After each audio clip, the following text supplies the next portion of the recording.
Hello, I'm Steve. Welcome to the Patio Heat channel, where we provide visual concepts of infrared heating as well as tips for outdoor comfort.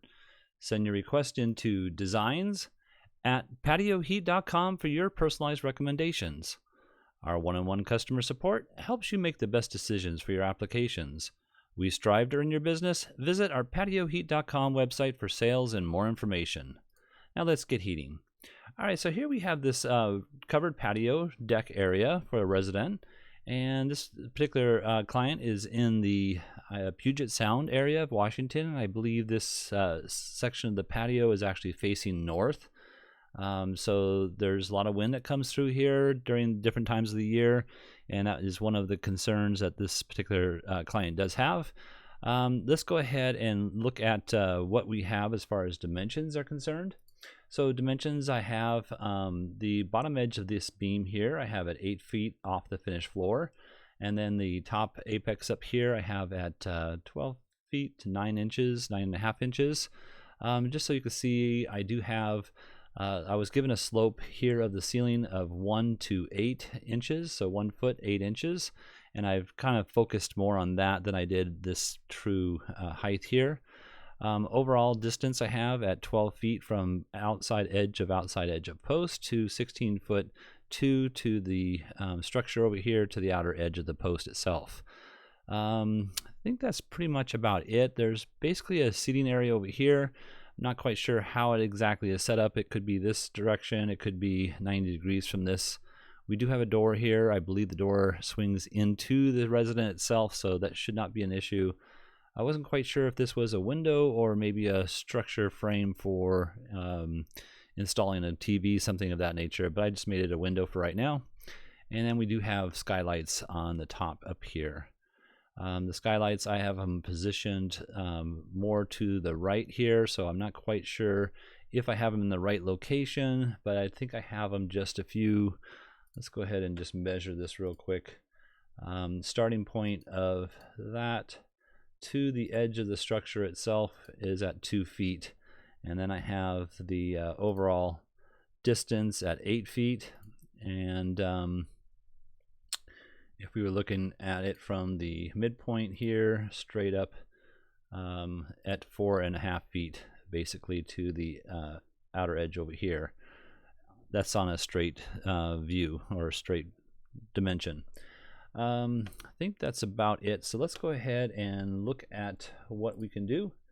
And first of all, this particular application has existing electric heaters, and generally I don't bring up too much in reference to gas versus electric. However, if there is a high wind area that you're experiencing, that you're living in, or that you want to place heater equipment in, then I would prefer to place electric heaters in there. And the reason why is because gas does have a burn. That burn can be pushed around through the wind and cause it to not produce as much heat in windy conditions, as well as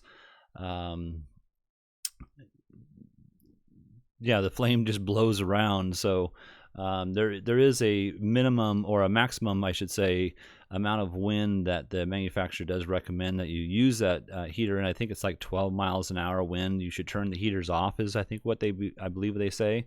It might be 15, but there is a purpose for gas versus electric. So but I will show both options here. So we'll go ahead and look at the first option, which would be the electric. They do have existing electric heaters. Those heaters they have are single element 3000 watt or 2000 watt heaters. These I'm showing here are 6000 watt units. When you place the heaters at approximately, this is 8 foot tall, so this is actually about 9.5 feet, maybe 9.3 inches off the finished floor. When you place heaters that high, you definitely want more heat and a hotter amount of heat, because the way that these heaters actually work, let's go ahead and turn on the ray. The way that they work, this is infrared light waves. As they travel through space, they reduce, for every foot, they're reducing their output of intensity by approximately 4 times. So you want to make sure that you have the right heater at the right elevation for producing a comfortable amount of heat. In any case, I do have 4 units here, again 6,000 watts. I do have them on extended brackets. I'm not quite sure where these actual beams are, if you can physically attach them to the beams, how far these beams are apart. But in any case, these are the 6-inch extended brackets, so the overall point is from point here to here, I believe is 12 inches total. And you would have to have some kind of block in order to make sure that you are meeting the clearances to the combustible areas. Sorry about that. So the combustible clearances with the heaters pointed straight down, you can see is around the top of the heater here is 6 inches all the way around the top, and then 18 inches around the bottom edge of the heater from this point here all the way around, 18 inches to the left, right, front, and back, as well as 36 inches down below. So with that placement, we got them basically, I think I have them here at 18 inches off the edge, 18 inches off the back here, and then also 18 inches off of the resident over here, the structure, and all 4 units are placed like that. So in any case, that would give you a very, very, very nice footprint of heat for an application like this. The 6,000 watt units are 225 amps a piece at 240 volts. So that's something you want to make sure that you can actually produce in this structure here. So also, you may wish to change the angle just slightly in towards the center, so you have a little bit better of an overlap in the middle here. I haven't pointed straight down, but if you were to go just maybe 5 degrees in, you would have a lot of overlap right here, which would make this a very comfortable spot as well. So that is the electric heaters and the electric heaters recommendations. I know that the top here, let's go ahead and take that off here for a second. You know, we're just on top of, or below I should say, the skylight here, and not quite sure if that's an issue or not, but again, the placement that I have here is my recommendation for the best footprint of heat for these heaters themselves. All right, let's go ahead and turn these off and look at a different option. That different option would be a gas heater. Now they are looking at possibly using propane heaters. So this is a TSH LP model. So it puts out 25,000 or 34,000 BTUs. Its dimensions 8 by 8 by 48 inches, and its footprint of heat is approximately about 12 by 10. And yeah, again, 34,000 BTUs is a very nice warm heater for a space like this. Again, placing the heater in the right position may or may not be efficient here as far as the structure itself. You know, you may have to put a beam crossed, you know, from here to here in order to actually attach this to that beam. But I'm using the full length of the heater brackets because I want to make sure that, number one, I'm meeting the clearances to combustibles, and number two, that I'm bringing the heater down far enough to make sure that it's in its proper height for the best footprint of heat. So that's why I have them at the full length. 21 inches, I believe, is the full length of that bracket. And one thing I didn't mention before, but I'll show on this, is the distance of the heaters from center to center. I think I have them at 9 feet center to center, 8 feet center to center. And as far as location, that is 4 feet from the center of the structure here to the center of the heater, and then centered within the span here. So but yes, this is 2 of the SunPack TSHs or S34s. I'm choosing the TSHs only because it does give you a flexibility as far as 25,000 BTU output or 34,000 BTU output.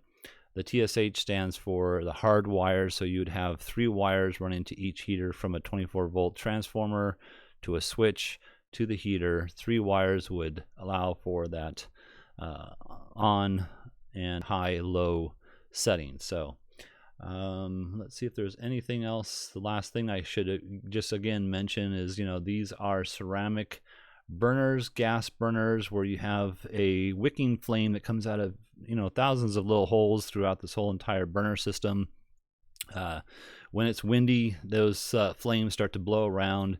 It does not heat up the ceramic, and the ceramic will not produce that infrared light wave that you're looking for. So again, if it's a windy condition and a windy environment all the time, then the gas heaters aren't the best options. However, they do produce a lot more heat, and I particularly have these in my home, and I enjoy them very much. So let's go ahead and turn that top back on, and then I'm just going to talk about one other thing, and that is using a deck mount heater.